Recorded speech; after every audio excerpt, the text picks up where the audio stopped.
He said Cuban citizens in the United States would no longer need to have a special review of their Cuban passports to rehabilitate them before traveling to the island. Rodriguez said that procedure had become more difficult due to staff shortages at the Cuban embassy after the U.S. government expelled 15 Cuban diplomats this month due to the dispute over the mystery attacks on U.S. personnel in Cuba. It's unacceptable and immoral, from the point of view of the Cuban government, for people to be harmed by a difference between governments, he said.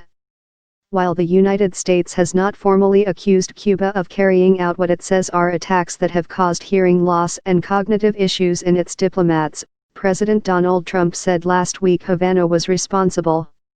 Cuban government officials accused Trump this week of slandering their country.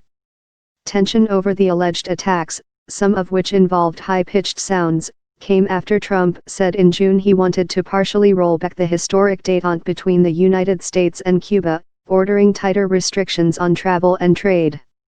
These have yet to be unveiled. Rodriguez said Cuba was making it easier for the children of Cubans in the United States to attain Cuban nationality and allowing Cuban Americans to travel to the country on cruise ships that embark at 2 ports on Cuba. Havana will also allow some Cubans who left the country illegally to return, he said.